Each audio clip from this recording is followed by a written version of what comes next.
the 2025 elections in the rearview mirror, next year's midterms are ahead. And that in Ohio means a race for governor and U.S. senator, plus the 4 other statewide executive offices of attorney general, auditor, secretary of state, and treasurer, the entire Ohio House, half the Ohio Senate, all 15 members of the U.S. Congress in Ohio under a new map approved last month, and 2 seats on the Ohio Supreme Court, one of which is occupied by Justice Jennifer Brunner, the lone Democrat in elected statewide office. For a preview of the politics ahead after the holidays, I talked with Christopher Devine, Associate Professor of Political Science at the University of Dayton. We talked before former Congressman Tim Ryan announced that he won't run for governor next year. Incumbent Republican Senator Jon Husted is facing his first run for that seat after being appointed in January. Democratic former Senator Sherrod Brown is running against him after losing his seat to Bernie Moreno last year. He is one of the few senators who has been ousted, who's trying to get back into the Senate. What are your thoughts on that race? Because it's gotten a lot of attention recently because you've got a current senator and a former senator, and that's kind of unusual. Right. Given the trend we saw heading into 2024 and Sherrod Brown losing an election for the first time since Bob Taft being for Secretary of State back in 1990, another loss of his career. He lost that race, but just narrowly by 3 points at the same time that President Trump was winning in Ohio again, this time by 11 rather than 8 points. Clearly, the trend line seemed to be one that was a real warning sign for Democrats. And you might have even expected that Sherrod Brown would say, I'm not going to try that again. There's reason to believe that they have a better chance in a midterm election year. Traditionally, we've seen the out party doing pretty well. Sherrod Brown in particular has high name recognition. And so if any Democrat's going to step into that role, I don't think Democrats can imagine anyone who would have a better shot than Sherrod Brown. And I think, too, the fallout that we see from the shutdown, the how it fed into a larger narrative, which I was referencing earlier, about the economy, but especially about affordability and about healthcare, even more specifically, to the extent, that has legs. If that's not able to be resolved somehow through subsequent legislation, so the vote that Leader Thune in the Senate has promised Democrats on the ACA subsidies, if that's not resolved, that persists as an issue, and if we keep having prices going up, or at least the perception that prices have been up, then that's something I think that actually works pretty well for Sherrod Brown politically. We think of his political profile as one that's pretty unique. He's carved out a profile over decades of being someone who was more of an economic populist. Before that became associated in some ways more with Trump and the Republican agenda. But for decades, well before the Affordable Care Act, he was talking about healthcare reform, much more expansive ones even than what we saw with the ACA. So for him to step into that role now and talk about healthcare as a leading issue in the campaign, or other things relating to it about affordability, particularly for working class voters, whether you agree with him on the issue or not, just I think the fact is that he's going to have more credibility in making that argument than just some random Democrat who steps in that hadn't built that profile over time. I think voters will see that as consistent with who they've known Sherrod Brown to be over the years, to be talking about, for example, healthcare front and center. With what we've seen over the last couple of weeks with the elections and then obviously the shutdown, the Epstein files, all this, what about the members of Congress? The newly drawn congressional map seems to suggest a 12 Republican, 3 Democrat map, but do you think Republicans will indeed get to that 12, or could Democrats potentially hold their own? And we're primarily talking about Marcy Kaptur in Toledo and Greg Landsman in Cincinnati. Yeah, it's so hard to project that, just given what could happen in the next year and who gets the blame if it goes wrong, or who gets the credit if it goes well.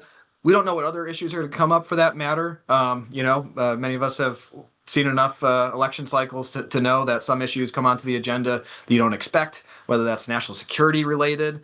It's just very hard to anticipate that. So with a big caveat there, I would say that it looks like Democrats are headed for a strong midterm, as again we typically see in a president's. I don't know if we consider this President Trump's first midterm. It's not exactly, but it sort of is, that he was out of office before this.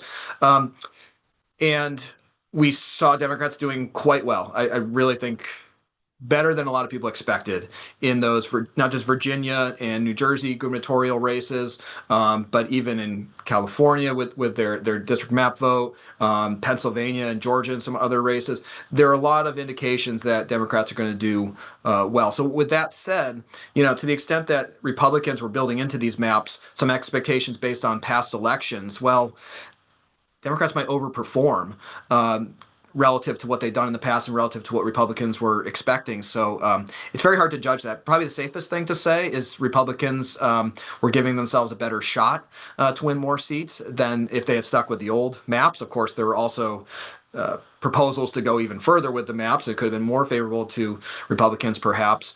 But I think we're going to have some close races. I would expect Republicans to do a little, better than they would have otherwise. But Democrats very much have a shot in these races as well. Turning to the governor's race, Dr. Amy Acton, Governor Mike DeWine's former Department of Health director, has been campaigning for the Democratic nomination since the beginning of the year. Tech billionaire Vivek Ramaswamy joined the race not long after her and got the endorsement of President Trump the day he entered the race. And later, after Attorney General Dave Yost dropped out, Ramaswamy got an early endorsement from the Ohio Republican Party. The Democratic Party has not endorsed Acton, perhaps because there may be another candidate in the race, former Congressman Tim Ryan. What are your thoughts on that race? And specifically on a contested Democratic primary in a strongly Republican state when the GOP candidate comes in with a lot of money and already a ton of endorsements? Right. It's a fascinating race, especially if it ends up Vivek Ramaswamy versus Amy Acton. To have two people running for the office who haven't held political office before is fascinating. Of course, involved in government in some ways, and we see with Amy Acton as Ohio Health Director and Vivek Ramaswamy briefly being involved with DOJ.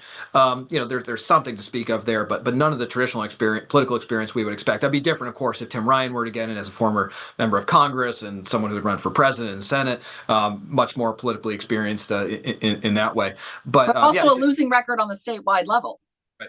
Yep, and that may be one of the knocks against him. If he couldn't beat J.D. Vance, why should we expect him to beat Vivek Ramaswamy in this race? Although Senate and governor races can be different, emphasizing legislative versus executive abilities and so forth. But his record is as a legislator. So, some of it will hinge on who the Democratic nominee is. Is Tim Ryan actually going to get in the race? We were supposed to have a decision by September 30th, and then that didn't happen.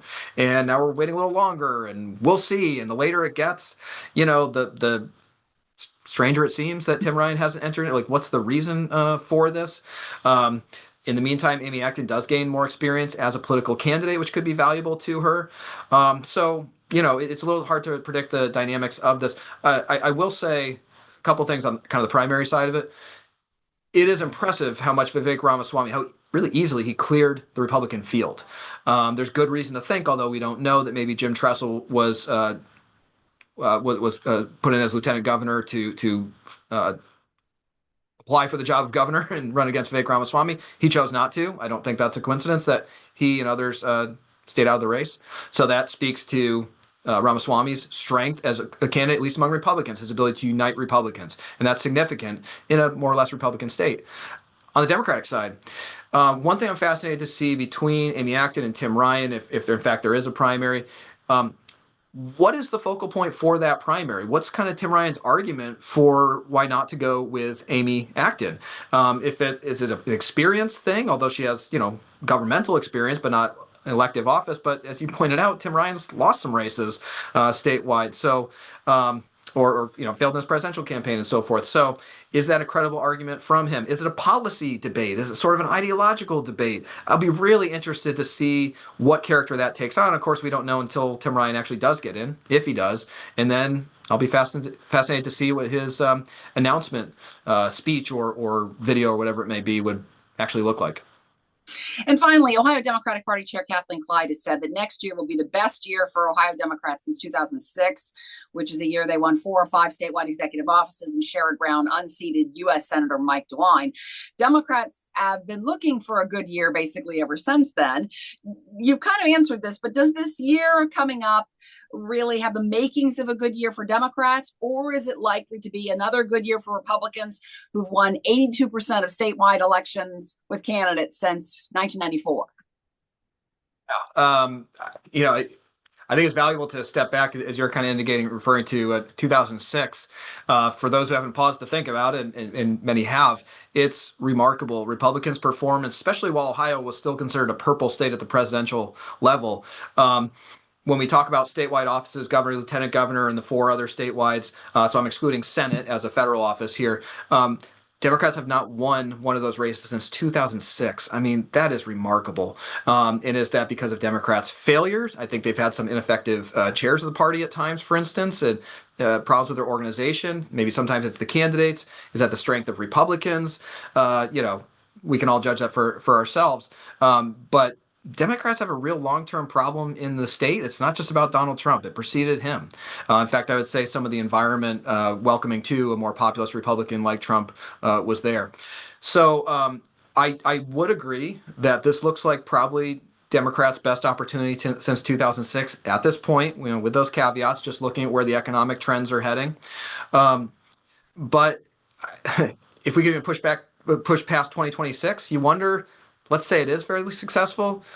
Is that a one-off, or is that something where Democrats are actually be able to build long-term? I will say just getting some Democrats into high-profile offices would be helpful for them, just to have a deeper bench going forward. I think we're seeing that bench strained in some ways, which has provided opportunities for someone like Amy Acton to step up, but also gives opportunity for what might feel like some voters like a retread in Tim Ryan again running for office potentially.